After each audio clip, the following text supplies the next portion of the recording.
proud day to be a dad. Whoa, is that the new baby? Yep, I'm doing a reveal right here on YouTube.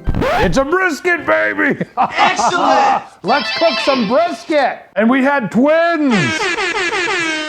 Briskets. We got 2 of these babies. Look at how beautiful these babies are. Aww. These are about 15 pounds a piece. Actually, this one is 15.69 and that one is 16.41. So these are some big chunks of meat. And if you've ever decided you want to cook a brisket, you know it can be a little bit intimidating. Ain't nobody got time This is a tough piece of meat, and if you don't do it right, it doesn't turn out very good. It's a bad day at the office. However, today I'm going to show you the down and dirty, quick, easy way to cook these briskets, and you'll have your guests loving you, your stomach will be loving you, the cardiologist will be loving you, everybody's going to be just in love with you. My God, are you still talking? Step 1, we want to light our green egg.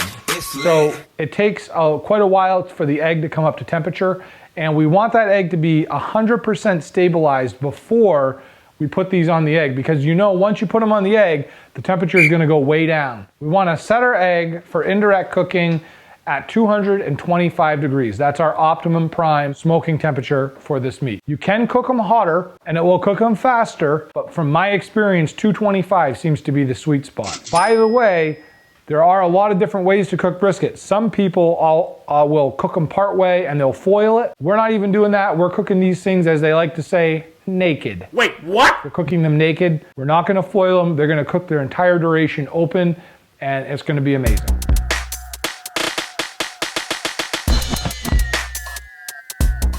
All right, now that we've got the eggs lit and everything is all right and ready to go, the second step is to trim these. So these are whole brisket, and you can buy brisket in usually 2 ways.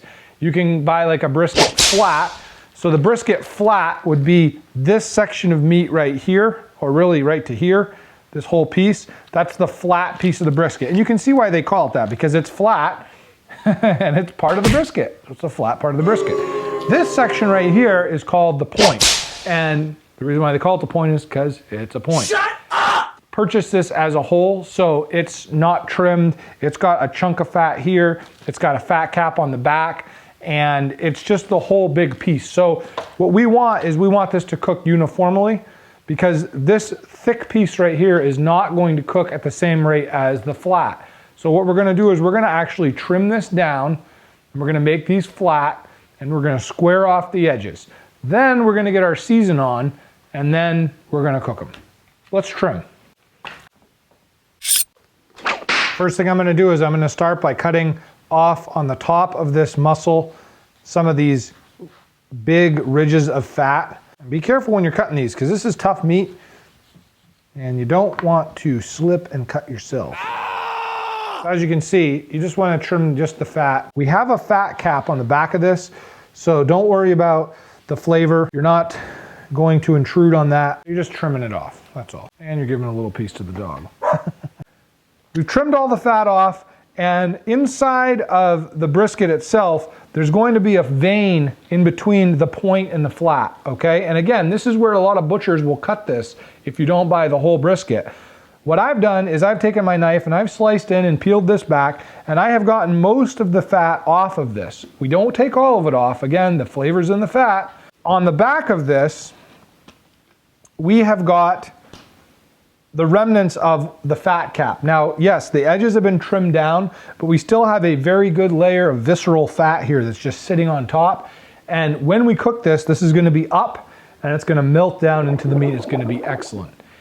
There are some videos out there that say you don't have to trim the fat off. You can just cook the brisket, throw it in there, and it will be fine. But let me tell you, if you're eating this brisket, and you're not chopping it up, but you're eating it like actual pieces of meat, and you get a mouthful of fat, it's gonna be disgusting, unless you're weird. I mean, do you really want this as a bite of your brisket? I mean, this is like, I feel like I was on the keto diet. I don't remove all of it. We have enough marbling on the meat itself so that we are gonna have some fat content, but I don't want this mass amount of fat. Just to give you an idea about how much fat was on this one, this right here is all fat. This is all fat. Oh, crap. Okay?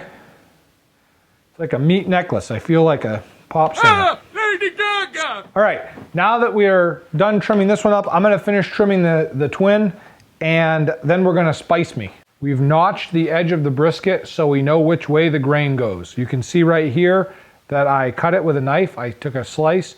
So when I'm done cooking this, I won't have to guess which way to slice it to begin with. I basted both twin briskets with maple syrup. This is gonna serve a couple purposes.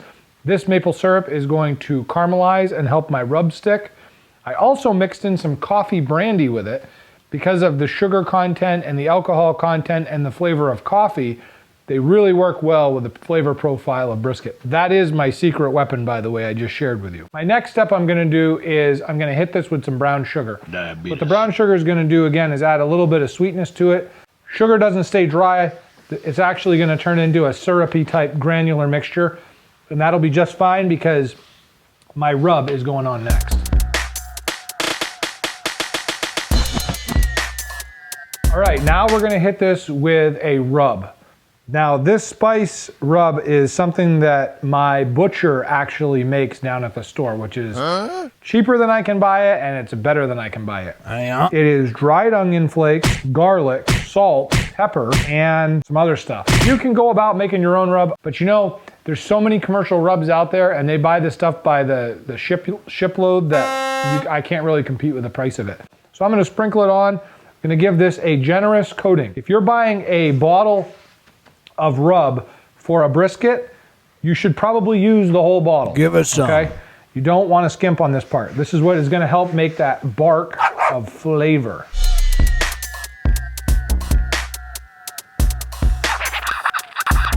Now, I mentioned sweet heat. This is where I get the heat from. And again, this is another secret weapon that I use at competitions. This is a Korean chili powder that is ground up. It is amazing. It's literally, if you use Google Translate on it, it says red pepper powder coarse. I don't know what they do to it, but they're doing something right. It's not super duper spicy, but it definitely adds a kick. I do not add this to the rub because it's more expensive, and I also want to meter how much I'm actually putting on it. So all I do with this is sprinkle it on the top. Okay, now we got to put it on the grill. We've had this running for about 45 minutes. We wanted the temperature to stabilize. We're looking for 225 degrees. You know, there's a couple different ways you can figure out how long a brisket's gonna take, but here's like the easiest way. If you've got an average size brisket, you're looking at a minimum of 12 hours. You can try to rush it and cook this at a higher temperature. You can foil it halfway through. All those things speed up the process. But if you want like that really nice smoke ring with really tasty bark, you need to take your time and don't rush perfection. They say an hour per pound is a good time. So if we have 15 and 16 pound briskets, 15 to 16 hours is what we're looking at. This takes some forethought though if you have guests coming over. So you gotta come out in the middle of the night. That's what you gotta do. All right, let's get these on here. I've got the smoker loaded up with apple wood. And what we're going to do is we're going to put this down on the egg, fat side up.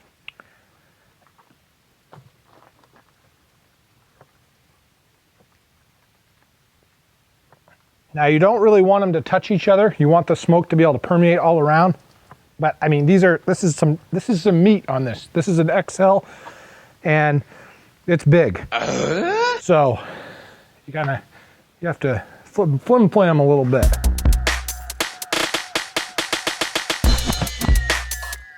Nighty night. See you in the morning. Good morning. Well, let me tell you again why I like the big green egg so much. This egg sat here all night long in very, very cold temperatures at 225 degrees, and it never moved an inch. I remember with my steel smokers, man, you'd have to blanket them, put insulation on them, and continually get up and feed the fire. Not with the big green egg. I'm telling you, man, if you don't have one of these right now, you gotta get one. Shut up and take my money. Let's check this out, see how it did. Again, this has been on the smoker for about 14 hours now. And I'm hoping that it's pretty close to done. I've got my trusty meat thermometer. You don't need something super expensive. It works just fine. Dome temp is still 225. Let's check it out.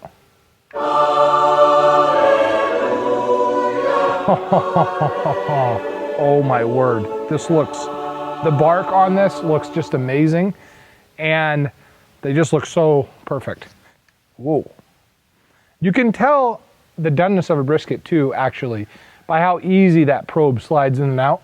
If it's not done, it's gonna be really tough. But if it's done, it's gonna slip right in like butter. Yes, your bub.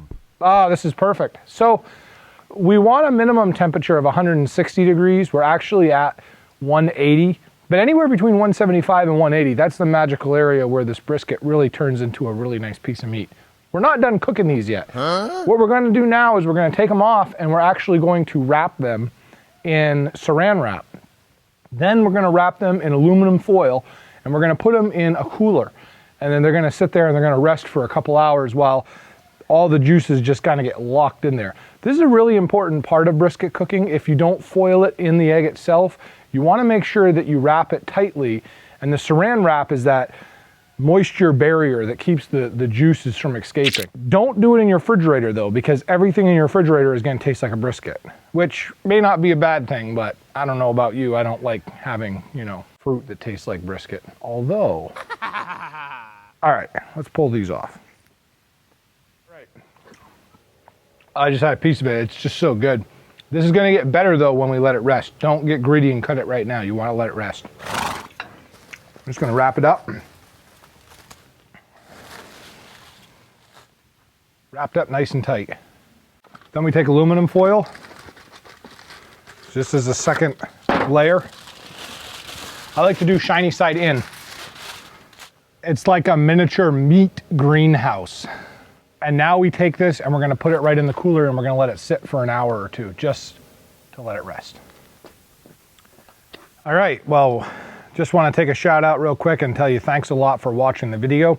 As you can see, you can do brisket. It is difficult, it is challenging, but it is not impossible.